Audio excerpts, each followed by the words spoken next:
সুপ্রিয় দর্শক, আমি মোর্শেদুল ইসলাম সবাইকে স্বাগত জানাচ্ছি সম্পাদকীয়তে।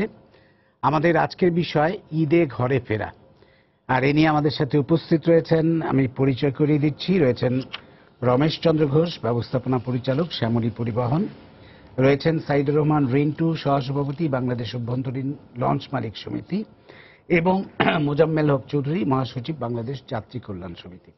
প্রিয় দর্শক, আপনাদের বলে দিই, আপনারা ইচ্ছে করলে আমাদের সাথে এই আলোচনায় অংশ নিতে পারবেন। সেজন্য আমাদেরকে ফোন করতে হবে, যেই নাম্বারগুলো টেলিভিশনের পর্দায় দেখা যাবে সেই নাম্বারে। এছাড়া আপনারা SMS অথবা ফেসবুকের মাধ্যমে আপনাদের মন্তব্য পাঠাতে পারেন। তো আমরা আলোচনায় যাবার আগে একটু দেখে নেব এই মুহূর্তের সর্বশেষ শিরোনামগুলো। যুদ্ধাপরাধী জামায়াত নেতা মীর কাসেম আলীর ফাঁসি কার্যকরের নির্বাহী আদেশ কাশিমপুর কারাগারে, দেখা করেছেন পরিবারের সদস্যরা, নিরাপত্তা জোরদার।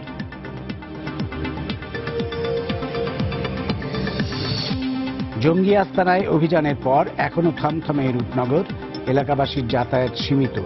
জঙ্গি মুরাদের ময়নাতদন্ত শেষ, আশঙ্কামুক্ত নন আহত পুলিশ কর্মকর্তা। দেশব্যাপী শিক্ষা প্রতিষ্ঠানে সন্ত্রাস ও জঙ্গি বিরোধী কর্মসূচি, সামাজিক গণপ্রতিরোধ গড়ে তুলতে দৃঢ় প্রত্যয়।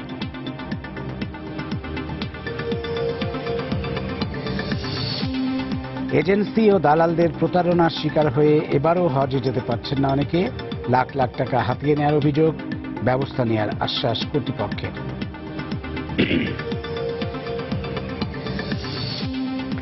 এবং AFC অনূর্ধ্ব 16 নারী চ্যাম্পিয়নশিপের মূল পর্ব নিশ্চিত করল বাংলাদেশ, চাইনিজ তাইপেকে 4-2 গোলে হারালো বাংলার মেয়েরা।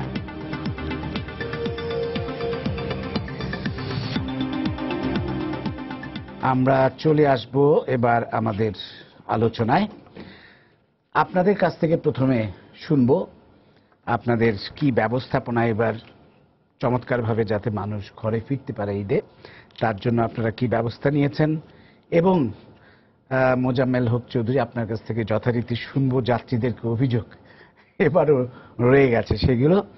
তো প্রথমেই রমেশ চন্দ্র ঘোষ, আপনি ব্যবস্থাপনা পরিচালক, শ্যামলী পরিবহন এবং senior vice chairman, Bangladesh bus truck owners association.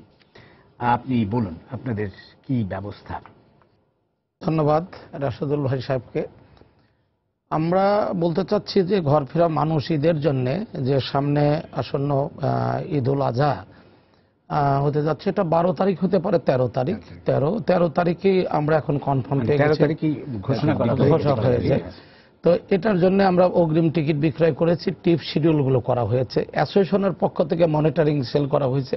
প্রতিটা টার্মিনালেই এখানে আপনার র্যাব, পুলিশ এবং মালিক সমিতির শ্রমিক কর্তৃপক্ষের লোকজন, মালিক সমিতির লোকজন এরা এবং BRT এর লোক এগুলো মনিটরিং করছে যে এখানে সরকারের নির্ধারিত ভাড়ার অতিরিক্ত যেন কেউ ভাড়া আদায় না করতে পারে, কোনো লোকজনকে এর প্রতারণার শিকার না হয়। টিকিট কেটে গাড়ি পেল না, দেখা গেল টিকিট কেটেছে, যায় সেটা দেখলো গাড়ি নেই। এই ধরনের ব্যাপারে আমরা অনেকভাবে মনিটরিং করে যাচ্ছি, এবং অন্যান্য ঈদেও যেভাবে করা হয় এবারও ঈদে ওইভাবে করার জন্য করা হয়েছে। আর একটা জিনিস হয়েছে যে রাস্তাঘাটে যাতে যানজট না হয় তার জন্য পুলিশ প্রশাসনের সহযোগিতা নেওয়া হয়েছে, যেমন হাইওয়ে পুলিশ, ট্রাফিক পুলিশ, এদেরকে আমরা টাইম টু টাইম মনিটরিং করছি, মিটিং করেছি, করে যারা এই পরিবহন সেক্টরে ট্রাফিকের সঙ্গে যুক্ত আইন শৃঙ্খলা রক্ষাকারী এদেরকে নিয়ে আমরা বারবার মিটিং করেছি। ডিস্ট্রিক্ট লেভেলেও হচ্ছে, রাস্তার মাঝে যে উপজেলাগুলো আছে, এখানে ভাই আছে, উপজেলা চেয়ারম্যান মহোদয় আছেন, ওনাদেরও কিন্তু অনেকটাই আছে, এডেঙ্কোবার কথাই বলছি। তো এগুলো নিয়ে লোকাল গভর্নমেন্টের যারা প্রতিনিধি থাকে, টিওনো থাকে, এগুলো নিয়ে গরুর হাটটার জন্য রাস্তার পর না চলে আসে, গরুর হাট হবে কিন্তু রাস্তা থেকে একটু ফাঁকে থাকবে, তাহলে রাস্তাটা একটু ক্লিয়ার থাকলে স্মুথলি গাড়ি টাড়ি যাতায়াত করতে পারলে যানজট হবে না, লোকজন নির্বিঘ্নে বাড়িতে যেতে পারবে। আমরা আপনার মাইক লাগিয়েছি যে যত্রতত্র যার তার কাছে কিছু খাবেন না, কোনো অপরিচিত লোকের সঙ্গে অযথা কোনো আলাপ আলোচনা করবেন না, করলে বলে ভাই আপনি কোথায় যাচ্ছেন, কি করছেন, কি করেন, করতে করতে হাতায় টাকা পয়সা দিয়ে দিল, এগুলো হতে পারে প্রতারণা। যেগুলো বলছেন ওই যে অজ্ঞান পার্টি, এগুলো নিয়েও ধরেন আমরা অ্যাওয়ারনেস বিল্ড আপ করি। যেমন গ্রামের থেকে লোক আসে শহরে কাজ কাম করে, আবার এরা বিভিন্ন জায়গা থেকে চলে যায়, তো একটু প্রতারণার শিকার হতে পারে। আমাদের কাছে কখনো কখনো এই ধরনের অভিযোগও আসে সেই জন্য আমরা এটা মাইকিং দিয়ে লোকজনকে আমরা বলে রেখেছি, বলে যাচ্ছি। সেটা সাংবাদিক ভাইরাও সামনে আছেন, দর্শক সামনে আছেন, আরো যারা সম্মানিত আমাদের যাত্রীরা সবাই কিন্তু উপলব্ধি করতে পারেন। কিন্তু ঘটনা হলো যে যদি কখনো যানজট হয়ে যায়, আপনার বৃষ্টি হয়ে গেল, প্রাকৃতিক দুর্যোগের মধ্যে ধরেন একটা জিনিস, এখন তো রেনি সিজন, দেখেন আপনার একটা দক্ষিণবঙ্গের কথা ভাবেন, আপনার চিটাগং দিক দিয়ে, সিলেটের দিক দিয়ে, আপনার ময়মনসিংহের দিকে, আপনার নোয়াখালীর দিকে দেখবেন এত যানজটেরই নাই। এখন চিটাগং 4 লেনের রাস্তা হয়ে গেছে আপ অ্যান্ড ডাউনে, এতটা নাই। কিন্তু উত্তরবঙ্গে এবং দক্ষিণবঙ্গের চিন্তা করেন, দক্ষিণবঙ্গে গেলে ফেরির উপরে, মাওয়াতে গেলেও ফেরি, আপনার পাটুরিয়া দৌলতদিয়াতে গেলেও ফেরি। আজকে 3-4 দিন দেখেন কি অবস্থা, আপনার ঘাট ভেঙে গেছে, নদীর নাব্যতা বেড়ে যায়, তুফানে আপনার মনে করেন যে ঘাটটা এলোমেলো হয়ে। মাননীয় মন্ত্রী মহোদয়, নৌপরিবহন মন্ত্রী মহোদয়, উনি নির্দেশ দিয়ে দিন রাত্রি কাজ করে তাড়াতাড়ি ঘাট সচল করো, সমস্ত অফিসাররা ঘাটে রয়েছে। কিন্তু দেখা গেল 2টা ঘাট চালু হয়, একটা বন্ধ হয়ে যায়, 3টা চালু হয়, আবারই হয়। এইভাবে হয়ে প্রায় 500 মতো গাড়ি ধরেন হোলাগা 2 দিকে আপনার আটকা পড়ে গেছে। তাহলে এইগুলো দেখে সেটা তাহলে স্মুথলি গাড়ি এসে তো আবার প্যাসেঞ্জার গুলো নিয়ে যায়, সে আমার শ্যামলী পরিবহন হোক, আমার মতো আরো অন্যান্য পরিবহন হোক, একটা বিঘ্ন ঘটে যায়। এসব ক্ষেত্রে প্যাসেঞ্জারেরও অনেক সহনশীলতা দেখাতে হয়। আপনারা যারা আছেন তারাও আমাদের ভুল ত্রুটি অবশ্যই ধরিয়ে দিবেন, কিন্তু আমরা না এইভাবে করার চেষ্টা করছি। এবং যেসব গাড়ি একেবারেই চলার মতো না, সেসব মালিকদের বলেছি তোমরা এসব গাড়ি রাস্তায় দিও না। ধন্যবাদ, আবার পরে আসবো আপনার কাছে। ধন্যবাদ আপনাকে বিস্তারিত জানতে। আমি এখন যাব সাইদুর রহমান রিন্টু আপনার কাছে। আপনার আসলে অনেকগুলো পরিচয়।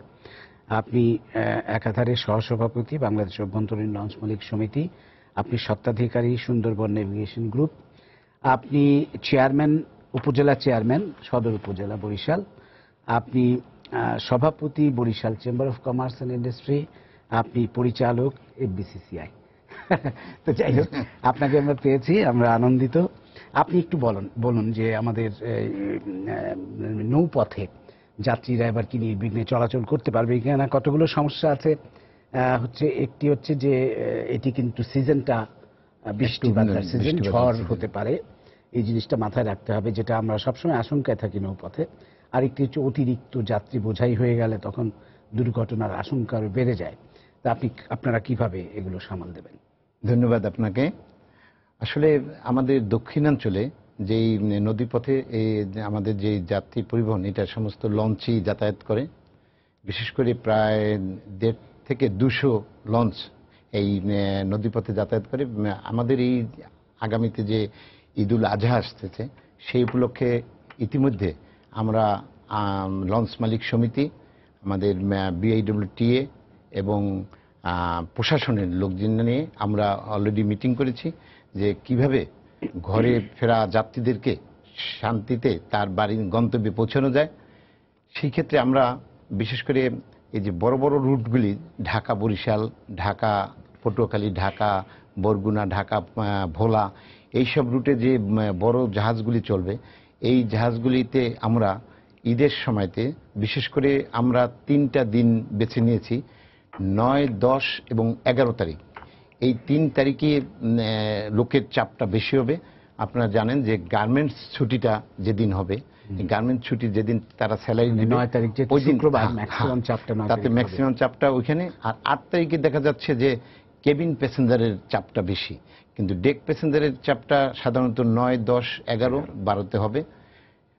এই জন্য আমরা বিশেষ করে আমাদের বর্তমান যে নৌমন্ত্রী, তাকে আমি ধন্যবাদ জানাই যে সে অলরেডি ঢাকার ঘাটকে অনেক সুন্দর করেছে।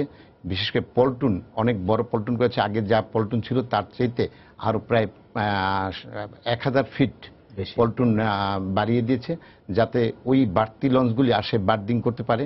এবং সে ঠিক অনুরূপই বরিশাল, পটুয়াখালী, ভোলাতে বাড়তি পল্টন লেগেছে। এবং আমার ধারণা যে প্রতিবারের ন্যায় এবারও আমরা যে বাড়তি যে প্যাসেঞ্জারের যে চাপটা, সেটা আমরা সামাল দিতে পারবো। কারণ ওই যে লঞ্চগুলি যেই আমরা 9, 10, 11তে এই লঞ্চগুলি যখন ঢাকা থেকে সন্ধ্যায় চলে যাবে, ওই লঞ্চটা আবার ওই গন্তব্যে পৌঁছে আবার খালি লঞ্চটা চলে আসবে ঢাকাতে আসলে তখন আবার এই যাত্রীগুলি ডাবল ট্রিপ দিবে। যেহেতু আমাদের লঞ্চ কিন্তু রাতারাতি তৈরি করা যায় না, যেই লঞ্চ আছে ওই লঞ্চ দিয়েই ডাবল ট্রিপ দিয়ে আমরা মেকআপ দেব, যেহেতু নারীর টানে মানুষ সবাই ঘরে ফেরার চিন্তা করে, তাই সেই ক্ষেত্রে আমরা ব্যাপক প্রস্তুতি নিয়েছি। বিশেষ করে যাত্রী যারা ওই গভীর রাতে বরিশালে অথবা পটুয়াখালীতে বা ভোলাতে বা বরগুনাতে যেখানে পৌঁছবে, ওইখানের যে লোকাল প্রশাসন তারা ওখানে যাত্রী ছাউনি করেছে, এবং পাশাপাশি টার্মিনাল ভবন আছে, টার্মিনাল ভবনে তারা ওয়েট করবে। এবং আমাদের যে এইখান থেকে যে আমার একটা বিএডব্লিউটির সাথে আমাদের কথা হয়েছে, যখন 9 তারিখ বা 10 তারিখে সন্ধ্যাবেলায় দেখা যায় যে অথবা সকাল বৈকালে বা 5টা হইতে শুরু করে যাত্রী আসার, ঠিক ওই মুহূর্তে কিছু কিছু লঞ্চ তারা হঠাৎ ছেড়ে দেয়, যে এই লঞ্চগুলোতে অতিরিক্ত যাত্রী হয় না, আগে ভাগে ছেড়ে দেয়।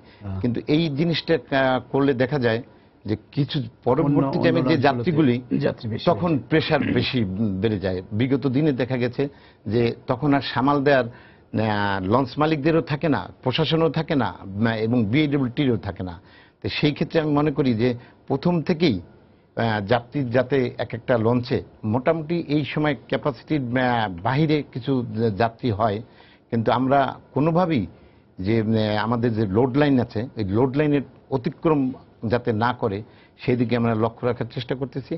এবং এই যে রমেশ ভাই যে কথা বলেছেন, বিশেষ করে এই সময়তে দেখা যায় কিছু লোকজন যে আপনার এই অজ্ঞান পার্টি, এই ওই সময়তে পকেটমার, অজ্ঞান পার্টি, বিভিন্ন ধরনের লোকজন থাকে। এ ব্যাপারে আমরা আমাদের যারা স্টাফ আছে তাদেরকেও সতর্ক করেছি এবং প্রশাসনের নজরদারিটা বাড়ানোর জন্য চেষ্টা করেছি। পাশাপাশি সদরঘাট যে টার্মিনাল, এই টার্মিনালতে আসার যে পথগুলি, এই পথগুলি যাতে যানজট মুক্ত থাকে, সেই জন্য আমরা ওই মিটিংয়ে মাননীয় নৌমন্ত্রীর সামনেই আমরা বলেছিলাম যে প্রশাসন থেকে অন্তত এটা যেন ওয়ান ওয়ে করা হয়। ওয়ান ওয়ে করতে পারলে তাহলে এই যাত্রী সাধারণগুলি নেমে আবার সেই গন্তব্যে যেতে তার অনেক সহজ হবে। আর যদি এটা দেখা যায় যে ওয়ান ওয়ে না করলে তখন ওই ওখানে যানজট থেকে যায়, তখন এই লোকগুলি ভিক্টোরিয়া পার্কে ওইখানে দাঁড়িয়ে তারপরে তার আসতে হয় গন্তব্যে, তাতে যাত্রীদের অনেক দুর্ভোগ পোহাতে হয়। তা আমি এবার আশা করব প্রশাসনের কাছে যাতে এদিকটা বেশি লক্ষ্য রাখে। আর আমাদের যে এবার আপনি জানেন যে বিগত দিনে প্রায় গত বছর হইতে প্রায় 15-20টি লঞ্চ, বিরোধাকারের লঞ্চ এই রুটে নেমেছে, যার ফলে এই এবারকার ঈদেও আরও কয়েকটি লঞ্চ সংযোজন হবে। তাতে আমি মনে করি যে এবার যে ঈদের যে চাপটা সেটা আমরা লঞ্চ মালিক কর্তৃপক্ষ সামাল দিতে পারবো এবং নির্বিঘ্নে তাদের বাড়িতে পৌঁছে দিতে পারবো ইনশাল্লাহ। ধন্যবাদ। আবার পরে আসবো আপনার কাছে। আমি এখন যাব মোজাম্মেল হক চৌধুরী। আপনারা যাত্রীদের কল্যাণে কাজ করেন, আপনাদের কাছে নিশ্চয়ই বিস্তারিত তথ্য আছে। আপনার কি মনে হয় ওনাদের দুজনের কাছ থেকে যেই আশ্বাসবাণী আমরা শুনলাম যে নিরাপদে যাত্রীরা ঘরে ফিরতে পারবে, আপনি কি কতটা ভরসা রাখছেন? এখানে আসলে যে বিষয়টা এটা হলো যে ডিমান্ড এবং সাপ্লাইয়ের যে বিষয়, এটাতে একটা বিশাল একটা ফারাক আমরা লক্ষ্য করি। এখানে আমরা যদি একটু আলোকপাত করি, দেখা যায় আমাদের যেটা সার্ভে আছে সেটা হলো ঢাকা থেকে প্রায় 30 লাখ মানুষ সড়ক পথে যাতায়াত করবে এই ঈদে, মফস্বলের বিভিন্ন গ্রামে যাবে। রেল পথে যাবে প্রায় 8 লাখের মতো, রেলের যে সামর্থ্য আছে তার মধ্য দিয়ে 8 লক্ষ মানুষ যাবে, এবং নৌপথে আমাদের সার্ভে অনুযায়ী 12 লক্ষ মানুষ যাবে। এই 12 লক্ষ মানুষের মধ্যে শুধুমাত্র 10 লক্ষ মানুষ যাবে 4 দিন, যেটা ওনারা শত চেষ্টা করলেও ওনাদের ক্যাপাসিটিতে কিন্তু পারবে না। এটার জন্য আমরা সবসময় যেটা আমরা চেয়ে আসছিলাম সেটা হলো যে গার্মেন্টস কারখানাগুলোকে যদি একটা রেশনিং পদ্ধতিতে ছুটির ব্যবস্থা করা হয় তাহলে কিন্তু একটা চাপ চলে আসে। ওনারা যদি শত আন্তরিকতা দিয়ে যদি চেষ্টাও করেন যে আমার যাত্রী সাধারণের দুর্ভোগ মুক্ত একটা যাতায়াতের ব্যবস্থা করবেন, এটা যখন ডিমান্ড এবং সাপ্লাইয়ের যে বিশাল বড় ঘাটতি হয়ে যায় তখন কিন্তু এখানে কোনো আইনই কাজ করে না। তখন আমরা মানবতা এবং অনেক ক্ষেত্রে এই আইন কানুনও এই জায়গায় কোনো কার্যকর ভূমিকা রাখতে পারে না। এতে করে কিছু যাত্রী দুর্ভোগ হয়। এবং ইতিমধ্যে আমরা যেটা দেখেছি নৌপরিবহনের মাননীয় মন্ত্রী মহোদয় কিন্তু চেষ্টা করে যাচ্ছেন একটা বিষয়, সেটা হলো যে ঘাটগুলোকে পরিষ্কার করার চেষ্টা করছেন স্পেস বাড়ানোর চেষ্টা করছেন, পাশাপাশি কিছু নতুন নৌযান বহরে সংযুক্ত করার চেষ্টা করেছেন। রিন্টু সাহেব বলেছেন ইতিমধ্যে 20টির মতো লঞ্চ এখানে নতুন ভাবে যুক্ত হয়েছে। যে লঞ্চগুলো কিন্তু এই যে বিশাল বড় কর্মযজ্ঞ এখানে কিন্তু একটা ভালো ভূমিকা রাখতে পারে, কিন্তু তারপরেও কিন্তু এখানে যে ডিমান্ড এবং সাপ্লাই এটা কিন্তু সমন্বয় করা কোনোভাবেই সম্ভব নয়। এটা মালিকরা শুধু যাতায়াতের বিষয়টা দেখেন, এখানে হচ্ছে সারা বাংলাদেশের যে নৌযানের ক্ষেত্রে যদি আমরা দেখি, এখানে নৌঘাটগুলোতে যে সমস্ত ইজারাদার নিয়োগ করা হয়েছে, কেউ জেলা পরিষদের পক্ষ থেকে ইজারা দেওয়া হয়েছে, আবার কোন কোন ঘাট বিআইডব্লিউটিএ নিজেরাই ইজারা দিয়েছে, আবার কেউ কেউ স্থানীয় সরকার বিভাগ ইজারা দিয়েছে। আমাদের একটা সার্ভেতে উঠে এসছে এই ঘাটগুলোতে ইজারাদারদের যে লুটপাটের মহোৎসব, এই লুটপাটের মহোৎসবে যাত্রীদের যাতায়াতটা অত্যন্ত দুর্বিষহ অবস্থা। যে এই ঘাটগুলো দিয়ে পার হতে গেলে তারা একটা 300 টাকার বস্তু যদি পণ্য নিয়ে পার হতে যায়, তার একজন যাত্রীর কাছে 1500 টাকা, 1800 টাকা, 3000 টাকা পর্যন্ত দাবি করেন। অনেকে রাগ করে তার শখের জিনিসটা নদীতে ফেলে দেন, ইজারা তারপরও ইজারা দিতে চান না। আমার সাথে নিশ্চয়ই রিন্টু সাহেব একমত হবেন। এই রকম জুলুম এবং নির্যাতন চলছে।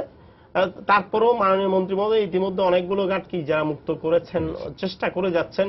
আমরা আশা করব এই যে সবচেয়ে বেশি হয়রানির শিকার হয় গার্মেন্টসের মেয়েরা, যারা কম আয়ের মানুষ, নিম্ন আয়ের খেটে খাওয়া মানুষজন, অল্প আয়ের মানুষজন, যারা ঈদের সময় একবার বাড়িতে যায়, যারা এই আইন সম্পর্কে জানেন না, নিয়ম সম্পর্কে জানেন না, তারা কিন্তু এই ধরনের হয়রানির শিকার হয়। আর একটা বিষয় আছে, সেটা হলো এই রিন্টু সাহেব আলোচনা করেছেন, অজ্ঞান পার্টি, মলম পার্টি, এগুলোকে কোন রকমেই যখন এই যে বিশাল বড় মানুষজনের যখন এখানে সমাগম হয়, এখানে আমাদের দেশে পুলিশের সংখ্যা কিন্তু আনুপাতিক হারে এমনিতেই কম, এবং প্রতিটি মানুষকে কিন্তু পুলিশের প্রোটেকশন দেওয়া সম্ভব হয়ে ওঠে না। সেক্ষেত্রে আমাদের যাত্রী সাধারণকে আমরা বলবো তাদেরকে সচেতন থাকতে হবে এবং দায়িত্বশীল ভূমিকা পালন করতে হবে। প্রত্যেককেই একটা সচেতনতার ভূমিকায় অবতীর্ণ হতে হবে। আমরা সড়ক পথে, আমাদের বাবু বলেছেন, সড়ক পথে আমরা যদি দেখি, সড়ক পথে আমাদের যে ক্যাপাসিটি আছে, সেই ক্যাপাসিটির প্রায় 8 গুণ বেশি যাত্রী এই 5 দিনে যাতায়াত করবে। সড়ক পথে আমাদের যেটা সার্ভে আছে, সেটা হলো ঢাকা থেকে প্রায় 30 লাখ মানুষ সারা বাংলাদেশে যাবে, কিন্তু 30 লাখ মানুষ সারা বাংলাদেশে যাবে, কিন্তু ঢাকা থেকে যাবে, কিন্তু বাংলাদেশের এক জেলা থেকে অপর জেলায় ঈদ করার জন্য প্রায় 2,20,00,000 মানুষ যাতায়াত করেন। যেটা আমরা কিন্তু ঢাকাকে কেন্দ্র করে আলোচনা করি, কিন্তু আমরা রংপুর থেকে যিনি রাজশাহী যাবেন তার জন্য আলোচনা করি না, রংপুর থেকে যিনি রাঙ্গামাটি যেতে গিয়ে ঈদ করবেন তার আলোচনাটা আমরা করি না। এখানে কিন্তু প্রায় 2,20,00,000 মানুষ এই এক জেলা থেকে অপর জেলায় যাতায়াত করে, যেটা ঢাকা থেকে যাতায়াতেরও বেশি। কিন্তু ঢাকা থেকে আন্তঃজেলা দূরপাল্লার সার্ভিসগুলো কিন্তু একটা মানসম্পন্ন, কিন্তু এক জেলা থেকে অপর জেলায় যে যাতায়াতগুলো হয়, এখানে ম্যাক্সিমাম গাড়ি কিন্তু আনফিট, এবং ম্যাক্সিমাম গাড়ি আপনার এই যে রাস্তার মধ্যে নষ্ট হয়ে এই দূরপাল্লার গাড়ি আপনার ঢাকা থেকে চিটং যাওয়ার বা ঢাকা থেকে রংপুর যাওয়ার যে দূরপাল্লার মানসম্পন্ন যানবাহনগুলো, এগুলোকেও কিন্তু ডিস্টার্ব করে। সেই কারণেই আমরা বরাবরই দাবি করে আসছি ফিটনেসবিহীন লঞ্চ এবং বাস যাতে ঈদ যাত্রার বহরে যুক্ত হতে না পারে, তার জন্য একটা যথাযথ ব্যবস্থা যদি আগে থেকে নেওয়া হয়। রমেশ দা বলেছেন একটা মনিটরিং কমিটি ইতিমধ্যে হয়েছে এবং কাজ করছে। এই মনিটরিং কমিটি কিন্তু মফস্বলে যখন আমরা এই যখন দুর্ভোগগুলো হয়, মানে দ্রুত উদ্ধারের ব্যবস্থা করা বা দ্রুত এই আনফিট গাড়িটাকে রাস্তা থেকে সরানোর সক্ষম হয়ে ওঠে না, তার আগেই কিন্তু উভয় পারে দাদা বলেছেন 500, 1000 গাড়ি যুক্ত হয়ে যায়। তখন এই দুর্ভোগটা কিন্তু অস্বাভাবিক, এই যে নারী, শিশু এবং অসুস্থ রোগীর জন্য এটা অস্বাভাবিক অবস্থায় হয়। ধন্যবাদ। আবার আসবো পরে আপনার কাছে। আমাদের কাছে একজন দর্শক আছেন ফোনে, আমরা একটা ফোনটা নেই। প্রিয় দর্শক, আপনার পরিচয়টা দিয়ে প্রশ্নটা করুন। আসসালামু আলাইকুম। ওয়ালাইকুম আসসালাম। আমার নাম মোহাম্মদ জয়নাল আবেদিন, আমি ঢাকা থাকি, মিরপুর 12। বলুন। এখন আমার প্রশ্ন হচ্ছে যে আরিচা যাওয়ার পথে আমরা বাড়িতে খুলনা যাই, তো যাওয়ার পথে মেনটেন্সটা খুব ভালো থাকে, লাইন ভাবে আমরা যাই, সিরিয়াল ভাবেই আমরা নদীটা পার হই। কিন্তু আসার পথে অনেক কোম্পানির গাড়ি আছে, অনেক মালিক সমিতি গাড়ি আছে, আগে ভাগেই ঘাটে মানে টাকা দিয়ে করে রাখে, যে কন্ট্যাক্ট করে রাখে যে আমাদের গাড়ি আসলে সিরিয়াল ছাড়াই পার করে দিবেন। তাতে আমরা অনেক ভোগান্তি পাই। এটার কোনো সমাধান আছে কি? জি, আপনি বলুন। জি, ধন্যবাদ আপনাকে। কিন্তু এখানে একমাত্র সিরিয়াল ছাড়া আসার মতো একমাত্র বিআইডব্লিউটিসি আপনার ডেড বডির গাড়ি আগে আসবে, পচনশীল কিছু জিনিসের গাড়ি আসবে, কিন্তু প্যাসেঞ্জার ভেহিকেল আপনার হলো এইরকম ধরনের কোনো এক পরিবহন ওভারটেক করে আর এক পরিবহন এই সিরিয়াল থেকে আসার কোনো সুযোগ নাই ঘাটে, কোনো সুযোগ নেই। সুযোগ নাই। একমাত্র সুযোগ আছে যে ঢাকা কলকাতা যে বাসগুলো চলে সেগুলো ইন্টারন্যাশনাল বাসগুলো এবং আগরতলা ঢাকা কলকাতা যে বাসটা চলে এই বাসগুলোই শুধু পাইরুটি বেসিসে পারাপার হয়, এটাই আমাদের কাছে জানা আছে। উনি যেটা বললেন যে পয়সা দিয়ে, না পয়সা দিয়ে এরকম কিছু, একজনের পয়সা দিলে আরো 50 জন জানে যাবে তো।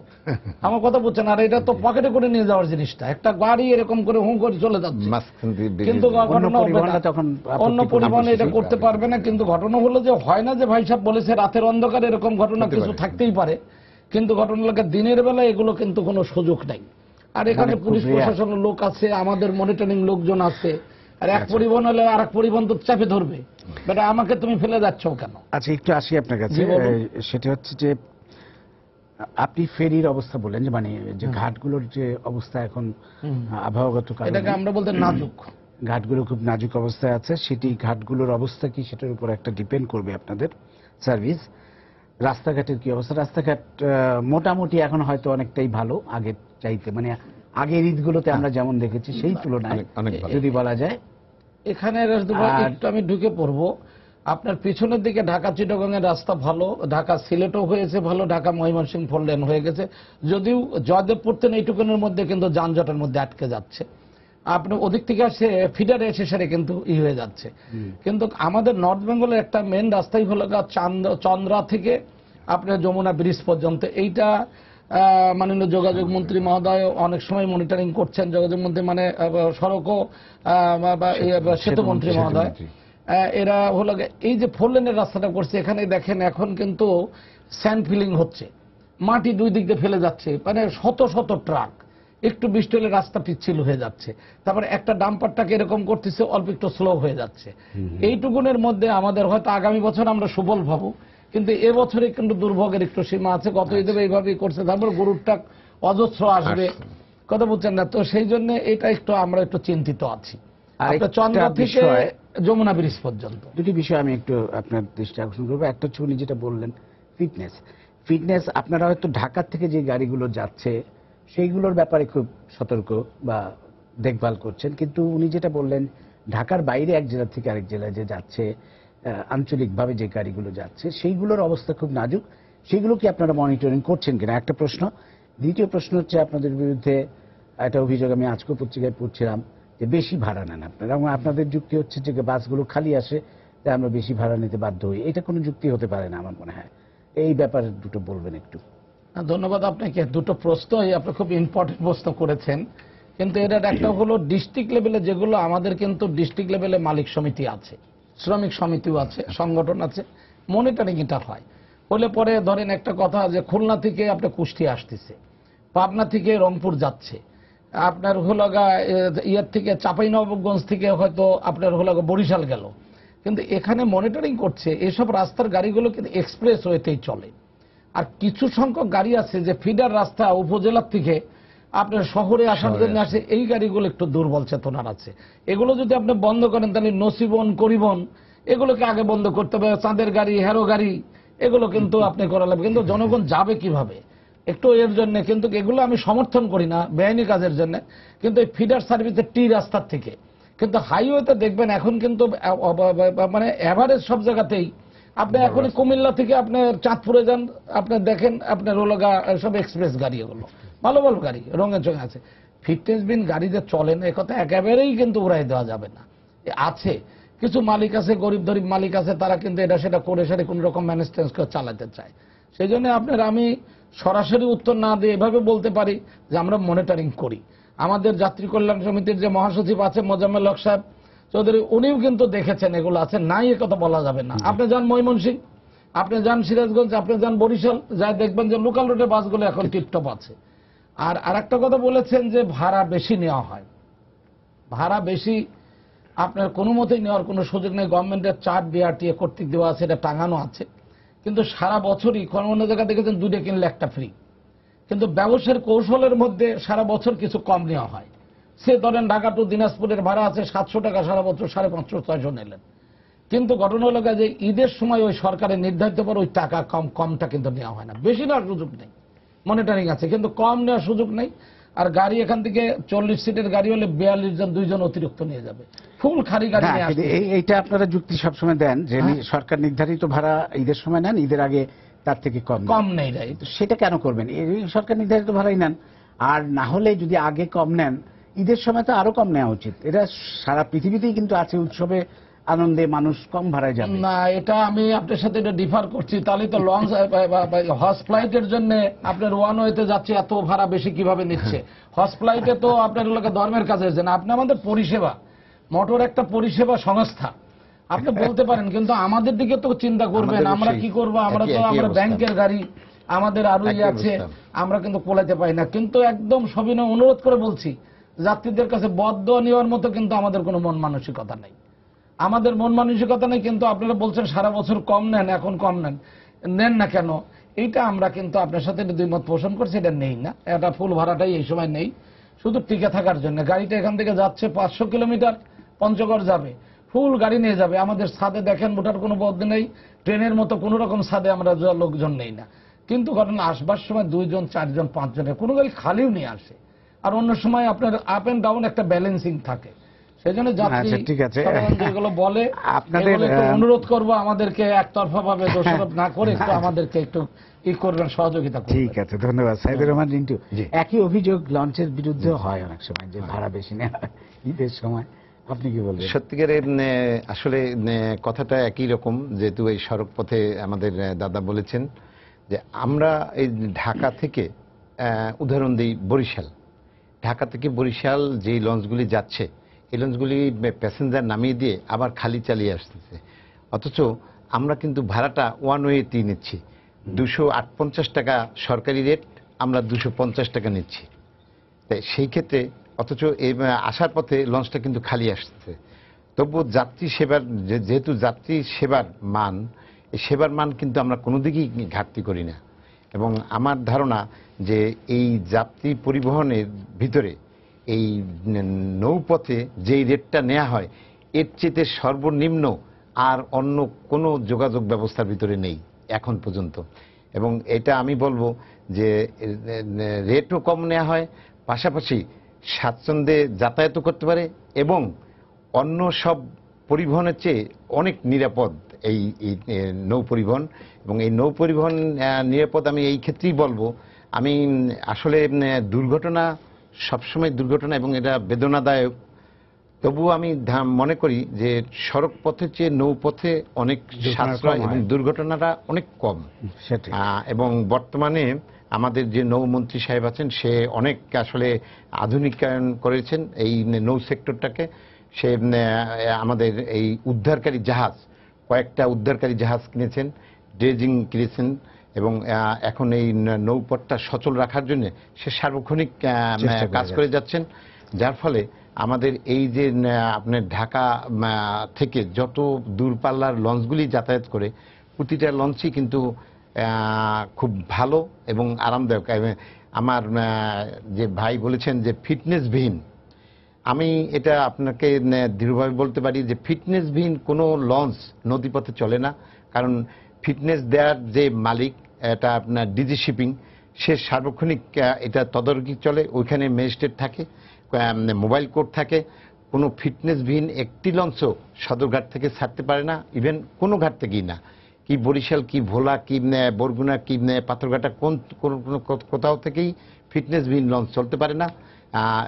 এদিকে যেরকম বিআইডব্লিউটিএ ঢাকায় সার্বক্ষণিক পর্যবেক্ষণ করেন, ঠিক অন্য এন্ডেও প্রশাসন প্লাস বিআইডব্লিউটিএ উভয় এটা মোবাইল কোড দিয়ে থাকেন।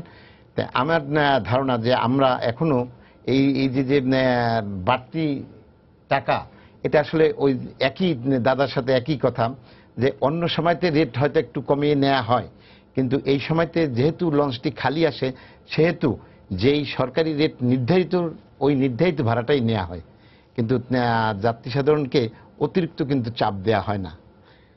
ধন্যবাদ। আমাদের সাথে একজন দর্শক আছে ফোনে, আমরা একটু ফোনটা নিই। প্রিয় দর্শক, আপনার পরিচয়টা দিয়ে প্রশ্নটা করুন। জি, আমি বরিশাল থেকে হাসান মাহমুদ বাবু বলছি, 16 নম্বর ওয়ার্ড থেকে। আমাকে আমি কথাটি রিন্টু ভাইয়ের সাথে বলতে চাচ্ছি। যে সেটা হচ্ছে, রিন্টু ভাই আসসালামু আলাইকুম।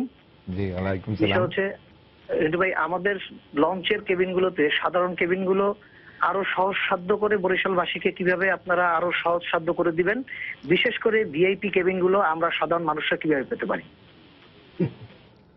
ধন্যবাদ আপনাকে। আসলে একটি লঞ্চে ভিআইপি কেবিন বলতে মাত্র 6টি বা 8-10টি থাকে, আর ম্যাক্সিমাম কেবিন থাকে প্রায় 200-250 কেবিন থাকে। এবং এখন অনেক আধুনিক লঞ্চ এসেছে, যেই সব লঞ্চে লিফটের ব্যবস্থা আছে, সিসি ইউনিটের ব্যবস্থা আছে, এবং অনেক কেবিনই ফুল কেবিনই এসি, এরকম লঞ্চও আছে।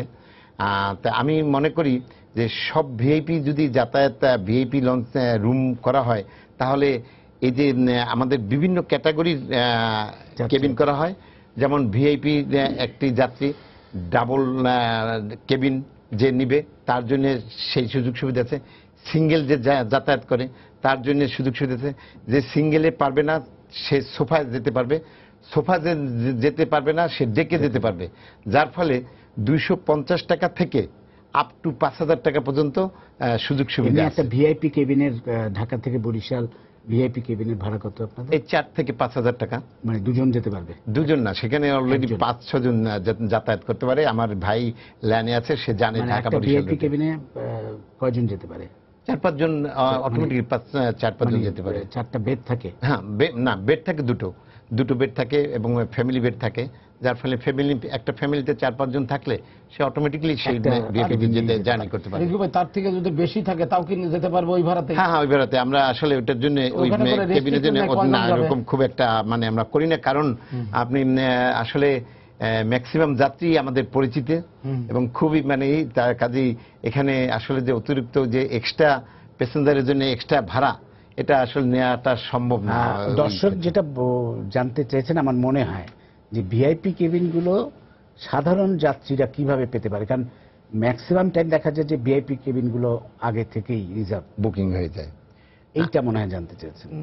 আসলে এই মাত্র 8-10টি ভিআইপি কেবিন, তো এই জন্যই মানে এটার একটু চাপ পড়ে, এবং এটা কিন্তু শুধু এই ঈদের সময় প্রেশারটা পড়ে, নর্মাল ডেতে তখন কিন্তু আর পড়ে না। যার জন্য আমরা যারা এই ব্যবসার সাথে জড়িত আছি তারা কিন্তু ইচ্ছা করলে যে এটা যদি ডিমান্ড থাকতো তাহলে কিন্তু আমরা 50টা ভিআইপি করতাম। যেহেতু এখন এই ডিমান্ডটা নেই, তবে আমি দর্শককে বলবো, সে তো আমার প্রতিবেশী, আমার মহানগরের লোক, আমি চেষ্টা করব ভবিষ্যতে এই ভিআইপি কেবিন আরো বাড়িয়ে দেওয়ার, যাতে সবাই এই সুযোগটা পায়। জি, মোজাম্মেল হক চৌধুরী, আপনার কাছে আবার আসবো। আপনি যা আমরা শুনলাম এতক্ষণ, তাতে মানে কিছুটা আশ্বস্তই হওয়া যায় যে, যদিও আপনি বললেন যে ডিমান্ড এবং মানে সাপ্লাই তার মধ্যে তো একটা পার্থক্য আছে, এবং ম্যাক্সিমাম লোক ওই 4 দিনে যেতে চাইবে, এটা সামাল দেয়া লঞ্চের জন্য এবং সড়ক পথে দুটোই খুবই ডিফিকাল্ট। তারপরে আমার কথা আছে। আচ্ছা, বলেন, আমাদের বেশি সময় নেই। না, ভাড়া নিয়ে আমাদের যেটা কথা, এখানে লঞ্চেরও আছেন প্রতিনিধি, সড়কেরও আছেন, কিন্তু যাত্রীদের কোনো প্রতিনিধি নেই। ভাড়াটা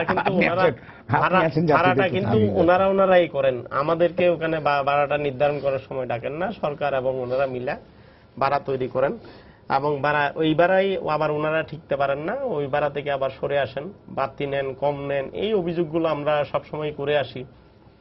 এখন আমাকে আমাদের রিন্টু সাহেব যেখানে বললেন বাংলাদেশে একেবারে সবচেয়ে সস্তায় লঞ্চে যাতায়াত করা যায়, এটার সাথে আমি সম্পূর্ণ দ্বিমত করছি। এই জন্য আমি একটু জেনে নিই মানে দর্শকদের জন্য। আপনি বললেন যে একটি কেবিন, ভিআইপি কেবিনের 4 থেকে 5,000 টাকা ভাড়া, ডেকে যেতে গেলে ঢাকা থেকে বরিশাল একজন যাত্রী কত টাকায় যেতে পারে? আমাদের সরকারি রেট আছে 258 টাকা, আমরা 250 টাকা ঈদ উপলক্ষে আমরা 250 টাকা এই নিব, ওই বাড়তি ভাড়া নিব না। আচ্ছা আচ্ছা, এখানে এই যে আমাদেরকে 8 টাকা ওনারা ছাড় দেবেন, ঠিক আছে, এই জন্য আমরা ধন্যবাদ জানাই, কিন্তু আমরা ধন্যবাদ অন্য জায়গায় আবার ফেরত নিতে হয়। সেটা হলো আমরা যদি দেখি বাংলাদেশের রেলপথের ভাড়া প্রতি কিলোমিটার মাত্র 37 পয়সা। আমি এই কথাটা বিআইডব্লিউটি এর মন্ত্রণালয় মিটিংও বারবার বলি, তারা কিন্তু সদুত্তর আমাদেরকে দিতে চান না বা পারেন না। সড়ক পথের ভাড়া 1 টাকা 42 পয়সা, আর নৌপথের ভাড়া 1 টাকা 73 পয়সা। এটা কেন হয়েছে? এটা ওনারা সরকারকে ম্যানেজ করেই এটা করে নিয়েছেন। সরকারের যারা সংশ্লিষ্ট ছিল এই ভাড়া নির্ধারণে, ওখানে যাত্রীদের কোনো প্রতিনিধি নেই। বাসের ভাড়া নির্ধারণও এখন আর যাত্রীদের প্রতিনিধি নেই। এবার মানে আপনি বলছেন বাসের ভাড়া কম লঞ্চের থেকে? বাসের ভাড়া প্রতি কিলোমিটারে 1 টাকা 42 পয়সা, 42 পয়সা। আর রেলের ভাড়া 1 কিলোমিটার 37 পয়সা, আর লঞ্চের ভাড়া প্রতি কিলোমিটারে 1 টাকা 73 পয়সা। যিনি যে হিসাবে 258 টাকা বলছেন টাকা বরিশালের ভাড়া, যে হিসাবে উনি 2 টাকা 258 টাকা বলছেন, এমনি যদি জানতে চাই বাসের ভাড়া কত ঢাকা থেকে বরিশাল?